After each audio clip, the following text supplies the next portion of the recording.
I should never have imagined that behind the massive walls which surrounded the outer court of their temple there was room for such tumultuous movement as we encountered. But it was here that the real life of Jerusalem was mirrored. We found ourselves between two walls, or, more correctly, between two rows of columned arcades. The section leading toward the outer wall was studded with 4 rows of Corinthian columns. The floor was worked throughout in mosaic, while above us stretched a roof of cedar wood. Here we found a multitude of shops, stands, and money changers' tables, among which circulated an enormous and motley multitude. Along the line of columns which followed the wall of the inner temple court, there were countless balconies, labyrinths of buildings which must have housed innumerable inhabitants. We saw, through the apertures of the balconies, the gleam of unfriendly eyes. We did not have time to take close note of our surroundings. Our faces were turned forward in the direction of our march, which now led us toward the 14 rows of marble steps which barred our approach to the inner entrance of the temple. The gateway was open, but across it stretched a golden chain on which still hung the fragments of a broken eagle. That eagle had once symbolized the might of Rome. It had been placed there by Herod the Great in honor of the Caesar, but the fanatical Jews had broken it off. Herod had punished the Jews with a massacre for this act and had restored the eagle, but the Jews had removed it again. The blood grew hot in our hearts when we saw this evidence of lèse-majesté, and it was with feelings of mingled anger and sorrow that we approached the 14 steps, where we were awaited by a deputation with the high priest at its head. The high priest was not wearing his official vestments. He was wrapped from head to foot in a glittering mantle of silver thread, the symbol not of his religious but of his civil power. He was a man of lofty stature, like his father-in-law. Again, like his father-in-law, he wore his beard in the double-pointed style, but in his case the beard was more curled. On his head he carried a crown-like tiara, and on his forehead flashed a diadem. But most striking in his appearance were the heavy curls which flowed from under the tiara. They had been woven with such extraordinary art, so delicately and minutely, that the headdress resembled the product of an unimaginably fine loom. The suite accompanying him was not particularly large, and contained very few priests. These could be distinguished from the other members by their pure white garments, their trousers and tunics, their colored girdles, and their cap-like head coverings. As we learned later, they were his brothers-in-law and the officials of various departments, treasurers, and overseers. The high priest excused himself before Pilate for not having appeared with as large a retinue as was fitting for a reception to the Roman procurator. He explained that the priests were having a busy day in the temple. The Jews of Babylon, of Persia, and of northern Africa had sent in large consignments of cattle to be offered up as sacrifices in the temple, and the priests were occupied in the holy services. As against this, however, he could report that there were present in his suite the first representative of the temple, after himself, a former high priest, and all the other high functionaries. These, the sons of Hanan and his brothers-in-law, represented not only the temple and the priesthood, but likewise the highest court, the Sanhedrin. He alluded also to another 2 or 3 old men, whom he introduced as important interpreters of the law, sages, as it were. They, too, he said, were friends of the Romans, for they belonged to the party of enlightenment, which wanted peace with the Romans, to wit, the party of the Sadducees. Pilate's fleshy nose sank downward. He glanced at the party furtively from under his heavy eyelids, and said, briefly, "That we shall see. It depends on goodwill." "On one side at least that goodwill always exists," answered the high priest. "That will have to be proved by deeds," said Pilate, and made a sign to the trumpeters to continue on the march. They began to ascend the steps toward the gate leading to the inner court of the temple. The face of the high priest turned pale under the flashing tiara. "The residence of the procurator is in the city," he cried, terrified, and pointed outward. "In the Herod palace." "I know that, but I plan to pass this night with my troops in their quarters in the Antonia," answered Pilate, and signaled to the trumpeters to resume their march.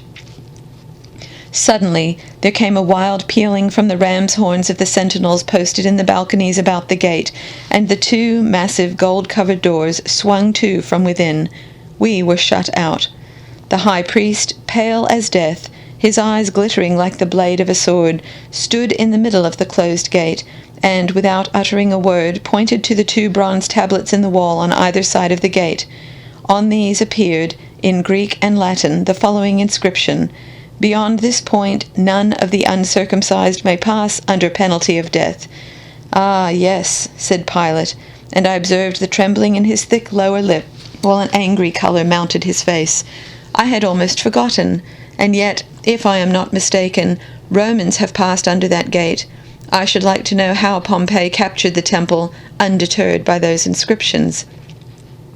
He made use of the Sabbath, procurator, when the Jews may defend themselves, but are forbidden to attack. Today we are a little more advanced. In any case, he received his punishment from God, and the great Caesar took vengeance on him for us. It appears that your God is quite powerful to have such strong alliances.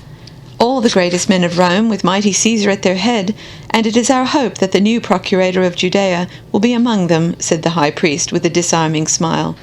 "That will depend on the attitude of his believers. Centurion, lead the cohorts back to the procuratorium." Pilate himself, accompanied by a small detachment, made his way to the Antonia through the court of the Gentiles. We passed between 2 columned walls. Under these columns were the stalls of the merchants who sold the smaller sacrifices for the temple. There were dealers in turtle doves of a special kind fit for sacrifice, dealers in spices and incenses, dealers in fine white meal and in precious oils, dealers in all such objects as could be brought before the priests as offerings for purification from sin, or in payment of the tributes laid by their God Jehovah on his chosen people. And besides these, there were the money changers, sitting at their tables and accepting against the currency of the country the currencies of many lands. What an extraordinary assortment of men and of costumes was to be seen here under the columned walls! There were Jews from Abyssinia, with white sheets about their bodies and barefoot; Jews of Alexandria, or the noble Greek islands, in woolen and rough sheepskin garments, with palms and golden circlets on their curled heads; Jews from the desert, draped in camel hides or even lion skins; men of Galilee in simple working garb consisting of sackcloth, their faces hardened like rock by sun and labour. There were the poor, whose wretched clothes scarcely hid their nakedness, and the rich, with gold rings on their hands and gold stripes on their mantles of fine linen woven and dyed in Zidon. There were also Jews from remote Babylon, where the legions of Rome have never penetrated, and Jews from the cold west, where the footsteps of legions have been heard, and Jews from the Rhine, with heavy head coverings of wild skins.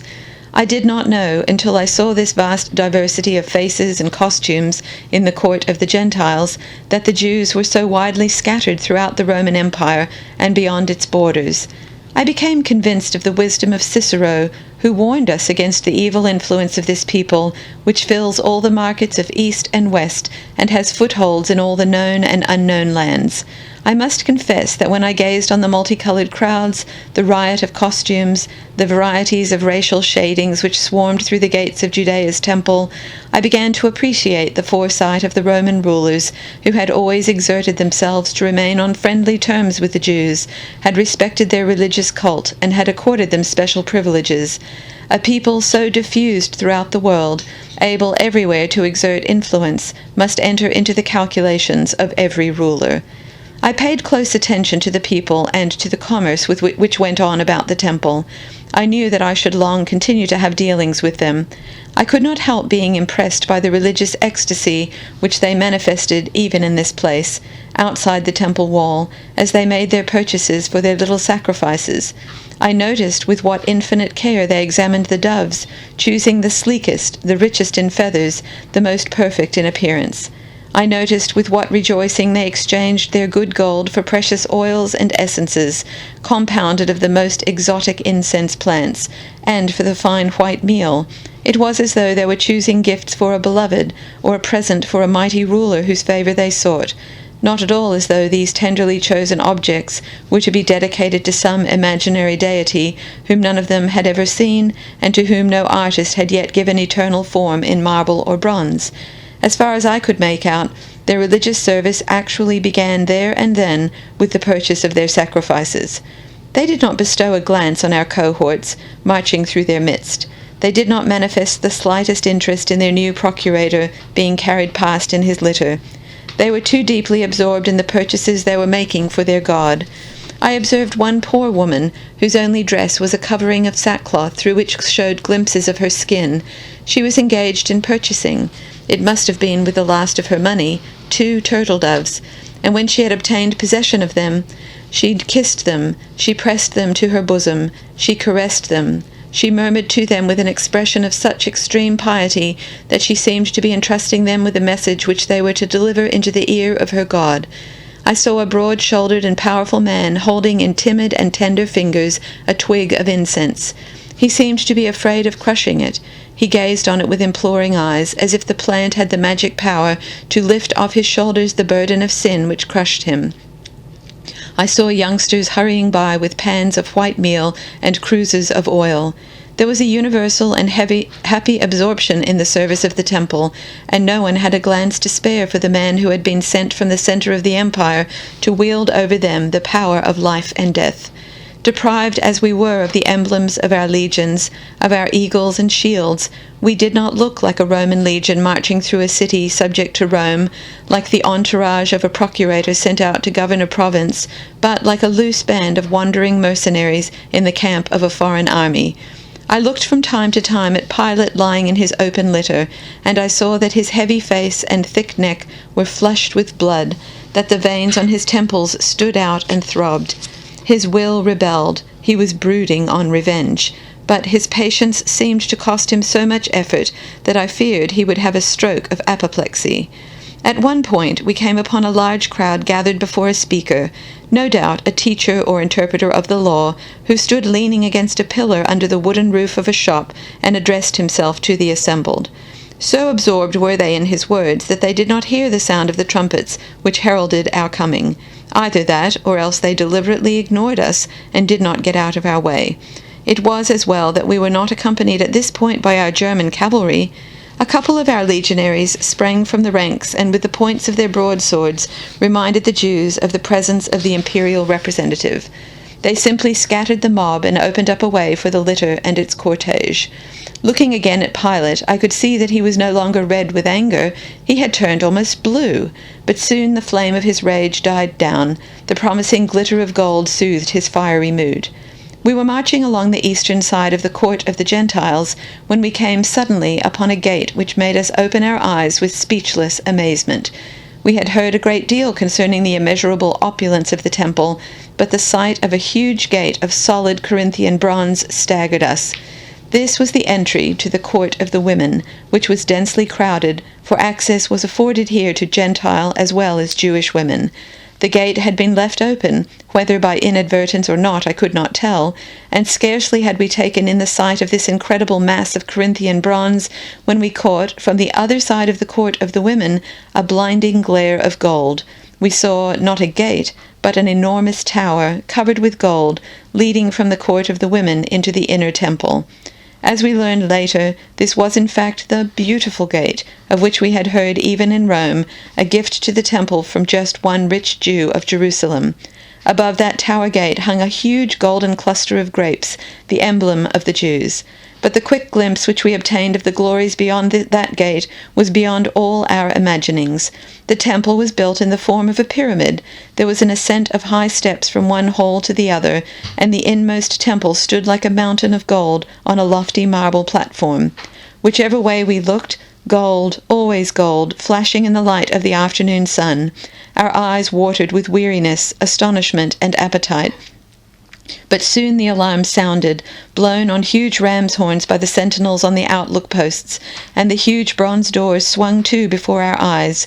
We saw now only the nearer gates, and we observed that on their glittering and fine-wrought surface there appeared no image of man or beast. It was as though their God Jehovah was jealous of the imaginations of men, and would permit no adornment in his temple, demanding to be served with that which he alone had created, the bare material given to man. And indeed, these gates, like the temple as a whole, produced an overwhelming effect. It was as though the elements themselves had wrought this structure, which seemed therefore to have risen out of the earth. And looking now at Pontius Pilate, I saw amazement written on his face. "Procurator," I said, "the first thing you will have to do on reaching the Antonia is to send for leeches to have the bad blood drawn from your veins. I am thinking of very different methods for ridding myself of my bad blood. I know it, Procurator, by drawing the blood of the Jews." He tried to laugh.